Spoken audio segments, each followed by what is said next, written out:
Kabajamtoota daawwattootaa fi dhaggeeffattoota Siinqee Production arras qophii keenya qabannee dhiyaannee jirra. Hanga xumura qophii keenyaatti nu waliin turaan afeerraa keenya ta'a.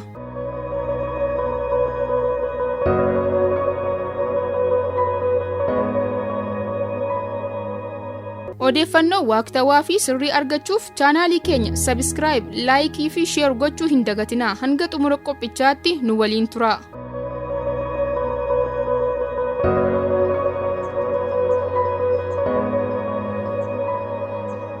Itoophiyaan waqtiilee 4 qabdu keessaa tokko kan tahee fi ji'oota 4 kan qabu waqtiin arfaasaa kutaalee biyyattii kibbaa gar tokkoof yeroo roobaa ijoodha. Waqtii arfaasaa gurraandhalaa hanga caamsaa turuu kanaan naannoon Soomaalee, Gujii, Boorana, Sidaamaa, kibba Itoophiyaa fi kutaalee lixa kibba biyyattii harka 55 rooba argatu.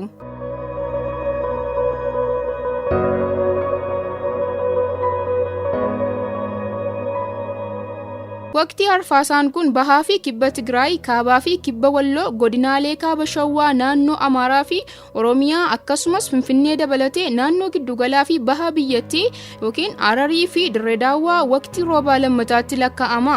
Inistituutiin Meetirooloojii Itoophiyaa bara 2016 akka lakkoofsa Itoophiyaa yeroon arfaasaa kuni kutaalee biyya rooba lammataa taheetti magaalaa Finfinnee dabalatee kutaalee biyyattii garaagaraatti balaa lolaa qaqqabeen lubbuun namaa darbe. Qabeenya irrattis miidhaan gaheera.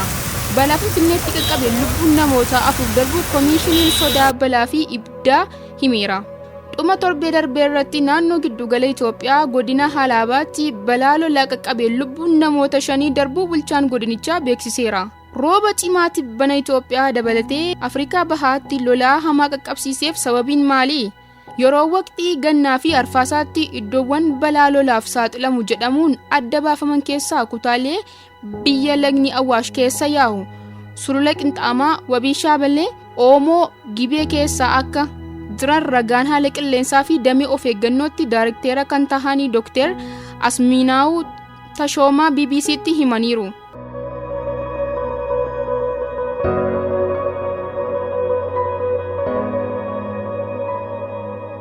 Naannoleen biyya keenya harka 65 tahan hamma har'aa rooba olaanaa milimeetira 30 hanga 113 gahu galmeessaniiru.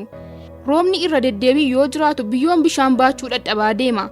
Kun immoo battoluma gara lolaatti geeddaramuuf carraa guddaa qaba jedhan. Mootummoota gamtoomanitti dameen dhimmoota namoomaa OCHA namoonni miiliyoona 1.9 tahan lolaaf saaxilamoo tahuu himeera. Biyyattii keessa naannoleen 9 tahan lolaaf saaxilamoo tahuun adda baafamaniiru. Naannolee kana keessa ammoo aanaalee garaagaraa keessa namoonni miiliyoona 1.9 tahan balaa lolaan buqqa'uu danda'u tilmaamni jedhu akka jiru Koomishiniin Sodaa Balaa BBC'tti himeera. Sodaa balaa guddaan immoo kan jiru naannoo Soomaalee yoo ta'u akka odeeffannoo dhaabbata gargaarsa namoomaa biyyoota gamtoomanii OCHA'tti balaa lolaaf kan saaxilamu namoota jedhaman miiliyoona 1.9 keessaa 773 kan tahan naannoo isaanirraa akka buqqa'an eegama. Naannoo Oromiyaa keessumaa Gujii, Boorana, Arsii fi Baalee keessaa namoonni 421 tahan saaxilamoodha. Kunneen keessaa 100 ol qe'ee isaanirraa buqqa'u sodaa jedhutu jira.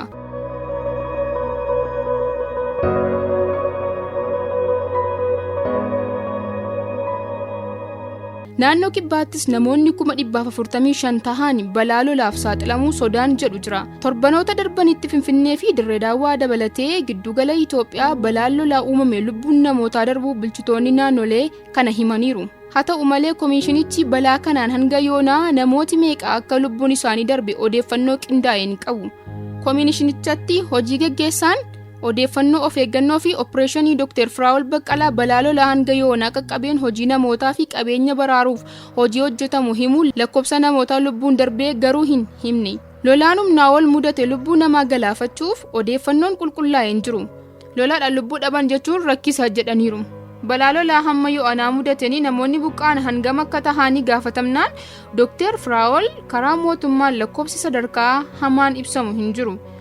Namoonni guyyaa tokkoof qofaa buqqa'uu malu jedhan. Baatii caamsaa keessa tamsa'inni roobaa jabaatee akka itti fufuu fi balaa lolaaf of eeggannoo akka godhanis waamichi dhiyaateera. Ji'oota darban caalaa baatiin caamsaa kun jabaataa akka ta'u eegama. Kanas tilmaama keessa galchuun hawaasni hojiilee of eeggannoo irratti hirmaachuu qaba jedhaniiru. waqtii arfaasaa baranaan tamsa'inni rooba idilee ol akka jiraatu raagamuu Dr. Asaaminaw Tashoomaa dubbataniiru.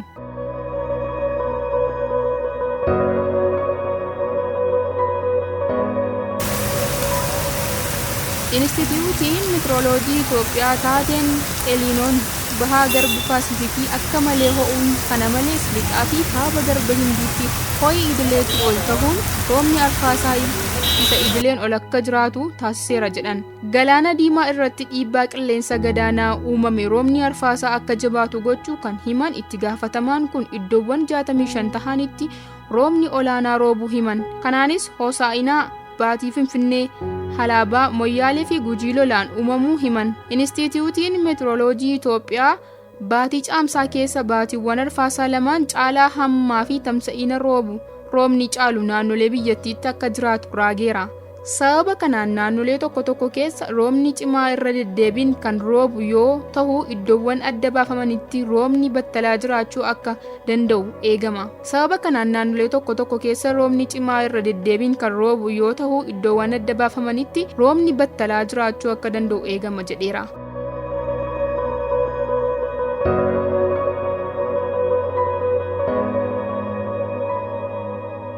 Odeeffannoon har'aaf qindeeffanne kana fakkaata. Odeeffannoo waqtawaaf sirrii argachuuf chaanaala YouTube Sinqee Production subscribe gochuu hin dagatinaa. Torbee gaarii.